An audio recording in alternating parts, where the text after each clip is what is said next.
Hello everyone, this side Anjali Arya और आज हम लोग मॉक टेस्ट करने वाले हैं NEP 2020 का। इसमें जितने भी आपके प्रीवियस ईयर पेपर हैं, EMRS का तो कोई पेपर हुआ नहीं है, तो उसके तो प्रीवियस ईयर पेपर यहाँ पे पॉसिबल है नहीं। तो जितने भी DSSB के और हमारे स्टेट टेस्ट हुए हैं, टीचिंग के टेस्ट हैं, वहाँ से मैंने क्वेश्चंस लिए हैं NEP 2020 के। बहुत इंपॉर्टेंट आपके लिए रहने वाले हैं, बार बार एग्ज़ाम में पूछे जाते हैं, तो इनको देख लेते हैं। मैंने इसका थ्योरी पोर्शन पहले ही करा रखा है। अगर आपको ये क्वेश्चन समझ ना आए तो आप थ्योरी वाला पोर्शन ज़रूर देख लेना। चलिए देख लेते हैं। पहला क्वेश्चन क्या कहता है, मई 2016 में किसकी अध्यक्षता में नई शिक्षा नीति के विकास के लिए एक समिति, भाई ये गलत लिखा हो यहाँ पे, समिति ने अपनी रिपोर्ट प्रस्तुत की थी। तो बताइए इसका करेक्ट आंसर क्या हो जाएगा। यहाँ पे जो हमारा करेक्ट ऑप्शन रहने वाला है वो होगा हमारा पहला, सुब्रमण्यम ने। अब मैं थोड़ा सा एक्सप्लेन कर देती हूँ इसको। 2016 में तो सुब्रमण्यम ने अपनी एक रिपोर्ट प्रस्तुत की थी। उसके बाद 2017 में कस्तूरी रंगन की अध्यक्षता में एक समिति का गठन हुआ था 2017 में, जिसने अपनी रिपोर्ट कब दी थी, मई 2019 में उसने रिपोर्ट अपनी प्रस्तुत की थी। तो यहाँ पे आप लोगों को कन्फ्यूज़न हो रहा होगा, कन्फ्यूज़न हो रहा होगा कस्तूरी रंगन में और सुब्रमण्यम में। तो 2016 में जो रिपोर्ट आई थी वो सुब्रमण्यम ने दी थी और 2017 में जो रिपोर्ट दी थी वो कस्तूरी रंगन ने। 2017 में कमेटी का गठन हुआ था जिसने अपनी रिपोर्ट कब दी थी, 2019 में। अब अगला क्वेश्चन देख लेते हैं। अगला क्वेश्चन क्या कहता है कि नई शिक्षा नीति 2020 में वर्तमान 10+2 प्रणाली को एक नए पाठ्यक्रम संरचना द्वारा रिप्लेस किया गया है। नया पाठ्यक्रम संरचना क्या है। आपको जो हिंदी के वर्ड डिफिकल्ट लग रहे हैं उनका मैं थोड़ा इंग्लिश में एक्सप्लेन भी करूंगी। तो बताइए करेक्ट आंसर क्या होगा। आंसर देने की कोशिश करें आप। तो यहाँ पे जो करेक्ट हो जाएगा वो होगा हमारा 5+3+3+4। ठीक है, इसको रिप्लेस इसने किया था, 10+2 ने रिप्लेस किसको किया है, आजकल जो चल रहा है 5+3+3+4। ठीक है, उसके बाद हम अगला क्वेश्चन देख लेते हैं। राष्ट्रीय शिक्षा नीति 2020 के अनुसार शिक्षक मातृभाषा या क्षेत्रीय भाषा में किस कक्षा तक शिक्षा दे सकेंगे। पढ़ा रखा है मैंने आपको, कौन सी क्लास तक। करेक्ट जो आंसर हो जाएगा हमारा क्लास 5th तक उनको उनकी रीजनल लैंग्वेज में ही आपको एजुकेशन देनी है। और क्लास 8 तक वॉलेंट्री है, वो पढ़ना चाहे तो उनको अपने पढ़ाना है उनकी मातृभाषा में, उनकी रीजनल लैंग्वेज में। लेकिन क्लास 5th तक तो मैंडेटरी है, उनको पढ़ाना ही पड़ेगा। आगे देख लेते हैं। अगला क्वेश्चन क्या कहता है कि निम्नलिखित में से किस वर्ष तक शिक्षण के लिए न्यूनतम डिग्री योग्यता 4 वर्षीय एकीकृत बीएड डिग्री होने जा रही है। इन्होंने बोला है जो टीचर की एजुकेशन है वो मिनिमम कितनी होनी चाहिए स्कूल्स में टीचर लगने के लिए। तो बताइए क्या होगा इसका करेक्ट आंसर। 4 वर्षीय एकीकृत जो बीएड डिग्री होने जा रही है, किस साल तक आप जो कंबाइंड BA प्लस बीएड, कौन सी BA प्लस बीएड कब तक होने वाली है, ये होने वाली है 2030 तक। आपको टीचर लगने के लिए BA प्लस बीएड इंटीग्रेटेड करनी पड़ेगी। कितने साल की होगी वो, 4 साल की। 3 साल की आपकी BA और 1 साल की आपकी बीएड, तो टोटल मिला के कितनी होगी, 4 साल। आगे देख लेते हैं। निम्नलिखित में से कौन से व्यक्ति जून 2017 में नवगठित प्रारूप नई शिक्षा नीति 2020 के अध्यक्ष थे। अब देखो ये आ गया ना भाई क्वेश्चन, बताओ इसका कौन सा करेक्ट हो जाएगा। तो करेक्ट आंसर है इसका, ये स्पेलिंग गलत लिखी हुई है, कस्तूरी रंगन इसका करेक्ट आंसर हो जाएगा। स्पेलिंग यहाँ पे गलत है। ठीक है, तो 2017 में जो हमारी 2020 वाली शिक्षा नीति के अध्यक्ष थे हमारे कस्तूरी रंगन। नेक्स्ट देख लेते हैं। राष्ट्रीय शिक्षा नीति 2020 के अनुसार उच्च शिक्षा में वर्ष 2035 तक जो हमारा सकल नामांकन, जो हमारी इनरोलमेंट होगी, ठीक है, सकल नामांकन अनुपात किस प्रतिशत तक बढ़ा दिया जाएगा। यहाँ पे बात किसकी कर रहे हैं, ये GER की बात कर रहे हैं, ग्रॉस इनरोलमेंट रेशो की ये बात कर रही हैं। किस टाइम तक बताओ आप, करेक्ट आंसर इसका क्या हो जाएगा।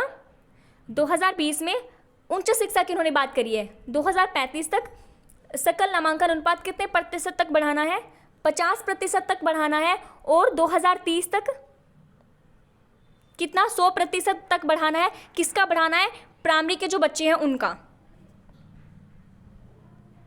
आगे देख लेते हैं, नई शिक्षा नीति 2020 के संदर्भ में निम्नलिखित में से कौन सा कथन सही है। ये आपको कुछ स्टेटमेंट दे रखी है, इनमें से आपको ये बताना है कौन सा सही हो जाएगा। ठीक है, 4 स्टेटमेंट है, बताओ इनमें से पढ़ के देखो कौन सा करेक्ट हो जाएगा। पहला क्या कहता है, नई शिक्षा नीति की सिफारिशें इसरो के पूर्व प्रमुख कस्तूरीरंगन ने की थी। बताओ करेक्ट है, ये तो बिल्कुल करेक्ट है, बिल्कुल। इसने क्या कहा है, यह 1+2, यहाँ पे 1+2 नहीं है, टाइपिंग एरर है, यहाँ पे 10 आएगा। 10+2 स्कूलिंग का जो करिकुलम था पहले वाला, उसको 5+3+3+4 में रिप्लेस किया है। ये बात भी बिल्कुल सही है, स्टेटमेंट भी सही है, ये स्टेटमेंट भी सही है। तीसरी पढ़ के देखते हैं, ये क्या कहते हैं, इस नीति का उद्देश्य 2035 तक वर्तमान शिक्षा में, अब जो शिक्षा चल रही है, का सकल नामांकन अनुपात GER 26.3% से बढ़ाकर कितना करना है, 50% तक करना है। बिल्कुल सही, अभी हम पढ़ के आए, ये बात भी बिल्कुल सही है। किसका ये है, हमारा देखो वर्तमान शिक्षा में ये जो 2035 तक 50% तक करना है, ये हायर एजुकेशन की बात हो रही है, और 100% तक हमारा प्राइमरी एजुकेशन का करना है। ठीक है, 2030 तक। उसके बाद फोर्थ क्या कहता है, इस शिक्षा नीति से शिक्षा क्षेत्र में सार्वजनिक निवेश 4.6% से बढ़ाकर GDP का 6% तक होने की संभावना है। अब एट प्रेजेंट कितना GDP का खर्च हो रहा है एजुकेशन के ऊपर, 4.6% तक। कितना बढ़ाना है, 6% तक बढ़ाना है। थ्योरी में बहुत बहुत अच्छे से मैंने पढ़ाया है, ये आपके चारों जो ऑप्शन है वो करेक्ट हो जाएंगे। तो यहाँ पे हमारा उपरोक्त सभी, इट मीन्स सरकारी ऑप्शन करेक्ट हो जाएगा। लेकिन जहाँ पर उपरोक्त सभी है, ऑल ऑफ द अबव है, ज़रूरी नहीं कि वो सब में all of the above correct होगा। इसलिए जहाँ पे all of the above answer हो तो एक बार उसको देख लेना, उसके जो हमारे ऑप्शन है अच्छे से पढ़ के उनको जरूर देख लेना। आगे हम देख लेते हैं, निम्नलिखित में से किस वर्ष में शिक्षा मंत्रालय का नाम बदलकर मानव संसाधन विकास मंत्रालय किया गया था। क्या कहता है कि हमारा जो एजुकेशन मिनिस्ट्री था, ठीक है, शिक्षा मंत्रालय था, उसका नाम बदलकर क्या कर दिया था, MHRD। क्या कर दिया था, MHRD। लिख देती हूँ यहाँ पे, MHRD जैसा लिखा जा रहा है। मानव संसाधन विकास मंत्रालय कब किया गया था, 1985 में किया गया था। लेकिन अब जो 2020 की शिक्षा नीति आई है उसमें इस MHRD का नाम बदलकर क्या कर दिया है, MOE। बहुत इंपॉर्टेंट है, याद रख लेना, MOE कर दिया गया है। ठीक है भाई, आप लोगों का बहुत बहुत धन्यवाद।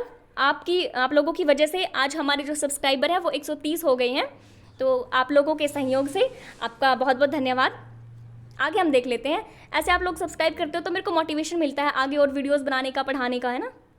तो आगे देख लेती हूँ।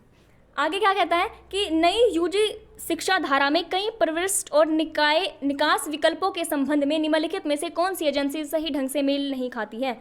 ये क्या है भाई, यहाँ पे मतलब आप आंसर पढ़ो एक बार, फिर क्वेश्चन को समझते हैं। 1 वर्ष के बाद प्रमाण पत्र, 2 वर्ष के बाद उन्हें डिप्लोमा, 3 वर्ष के बाद हमारी स्नातक मतलब कि BA की डिग्री, 5 वर्षों के बाद अनुसंधान मतलब कि रिसर्च के साथ हमारा BA की डिग्री। क्या कहा इन्होंने, अब हमें आया कुछ समझ में क्वेश्चन, हमने पढ़ा था ये अपने थ्योरी वाले पोर्शन में।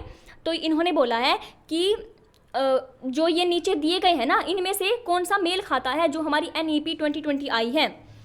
तो 1 वर्ष के बाद हमें प्रमाण पत्र मिलेगा, ये बात बिल्कुल सही है। जब आप किसी कोर्स में इनरोल करोगे, BA करोगे, तो आपको 1 साल के बाद क्या है, प्रमाण पत्र मिल जाएगा अगर आप वो कोर्स छोड़ना चाहते हो।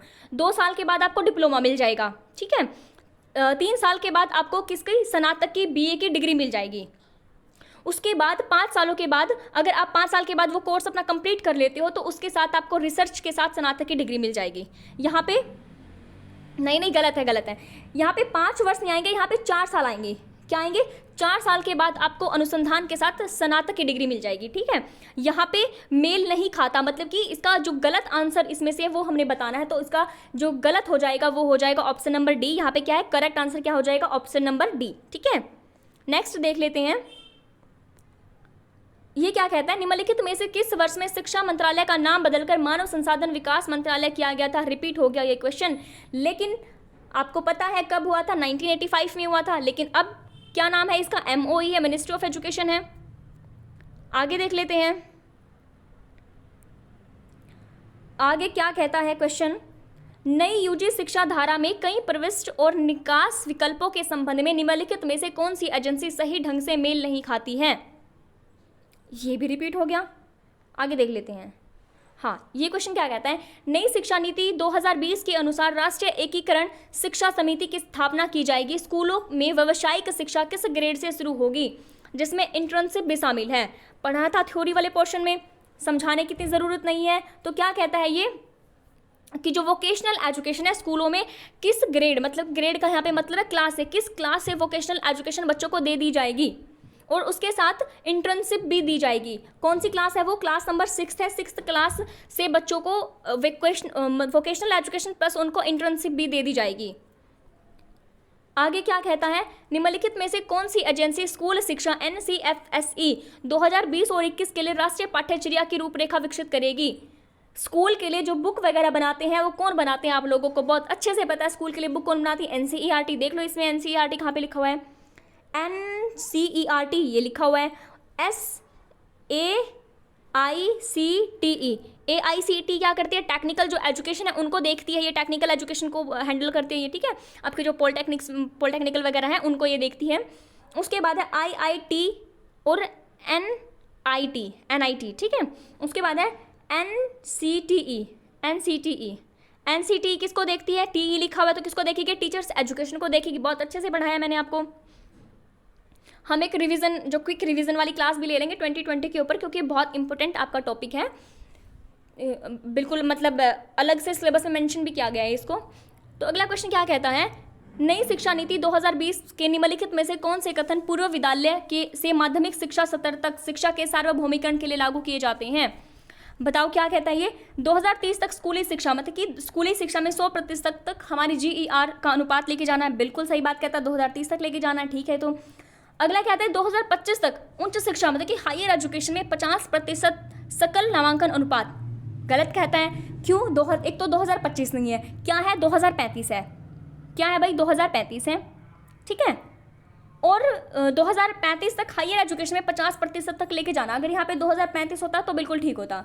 तो यहाँ पे दे रखा है ऑप्शन ए और बी, दोनों तो नहीं होंगे, यहाँ पे ऑप्शन नंबर ए करेक्ट हो जाएगा। आगे क्या कहता है क्वेश्चन, हाँ ये कहता है कि आपका जो परख है नई शिक्षा नीति में, जो आपका परख है उसको एक स्टैंडर्ड सेटिंग निकाय के रूप में स्थापित किया गया। परख में अक्सर आर क्या कहता है, आर क्या कहता है भाई, मैंने आपको फुल फॉर्म बताई थी एक बार और मैं आपको बता देती हूँ। परख की फुल फॉर्म बहुत ज़्यादा इंपॉर्टेंट है आपके लिए। परख की फुल फॉर्म क्या होगी, performance assessment review and analysis of knowledge for holistic development. Holistic development का यहाँ पे मतलब है कि 360 डिग्री का हॉलिस्टिक डेवलपमेंट आपने करना है। तो बताओ अब परख में आर क्या कहता है, आर मतलब कि रिव्यू का यहाँ पे मतलब है हिंदी में समीक्षा करना। क्या है, समीक्षा करना। तो यहाँ पे ऑप्शन नंबर सी करेक्ट हो जाएगा। आगे देख लेते हैं, नई शिक्षा नीति 2020 में उल्लेखित NPST के लिए प्रस्तावित पत्र में पी का क्या अर्थ है। बताया था मैंने आपको, पी कौन हो जाएगा हमारा, पेशेवर, प्रोफेशनल। उसके बाद अगला क्वेश्चन क्या कहता है, उच्च शिक्षा संस्थान में निम्नलिखित में कितनी सीटें जोड़ी जाएंगी। बता रखा है कितनी सीटें जोड़ी जाएंगी, यहाँ पे 3.5 करोड़ नई सीटें और ऐड करी जाएंगी हायर एजुकेशन के लिए, क्योंकि बच्चे हायर एजुकेशन करते नहीं है।